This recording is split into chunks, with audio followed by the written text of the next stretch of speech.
The story of Hewa Rahimpur spans Europe, but it starts here in Kurdistan. When he claimed asylum in Britain, Rahimpur said he was from Iran, but we've been told he's actually from this bustling city, Erbil. And we found out that even his name is a lie. He's actually called Hewa Rahimpur. So we've come here to search for the truth about the man at the centre of a huge people smuggling ring. He was arrested in London last year as part of a joint European police operation. Rahimpur has now been convicted in Belgium for people smuggling and being in charge of a sprawling criminal network. They allegedly transported around 10,000 migrants to the UK. That's a quarter of all migrants smuggled across the Channel during the 18 months of the gang's activity. To find out more about Rahimpur, we need to meet a smuggler. They're easy to find on the phone. Meeting them in person is a different matter.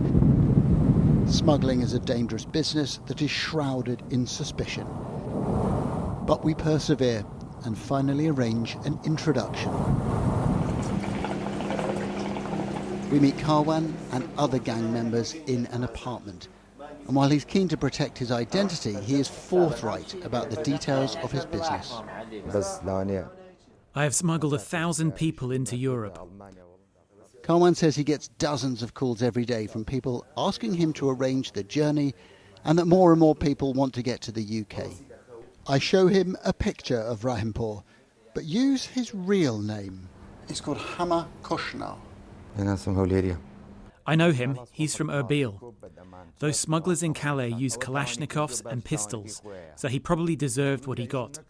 I met him once in Turkey, but I wasn't part of his gang. And he has his own tactics when it comes to evading French forces in Calais.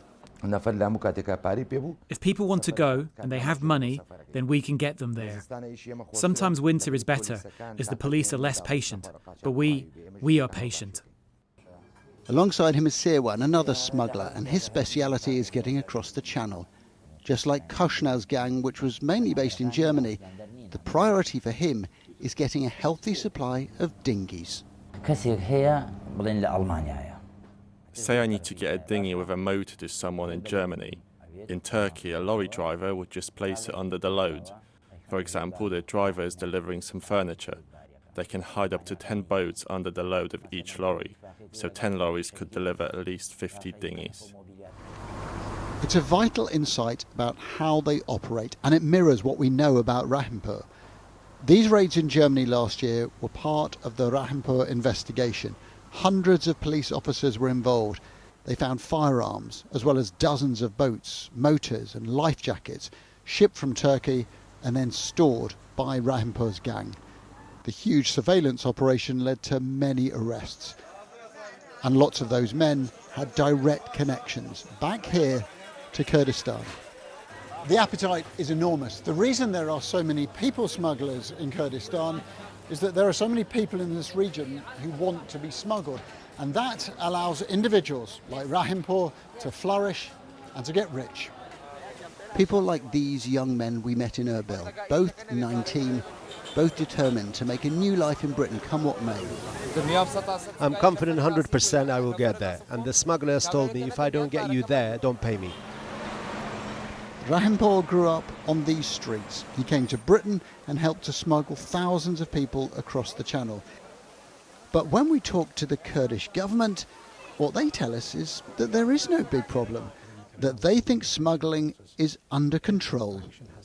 Smugglers are everywhere these days in the world. I think I have to say we are zero free on that area of being a corridor or being let's say, an initial process for this smuggling, at all not. And yet this land is synonymous with smuggling. Rahimpur was first the smuggled, then the smuggler, and now he is the prisoner. British investigators say Rahimpur was a big player in organised crime, a man who treated people like a commodity. Rahimpur was a significant individual. He was the money man. He facilitated this criminality from his house in Ilford, directing how obviously events should take place, and then also obviously using illicit finance to filter this money out to the rest of the organisation. That is a flow that Britain is trying to address, but the problem is that many here simply don't think smuggling is a crime. And even if you do stop one leader or one gang, there are so many more people ready to take that place. Adam Parsons, Sky News, Kurdistan.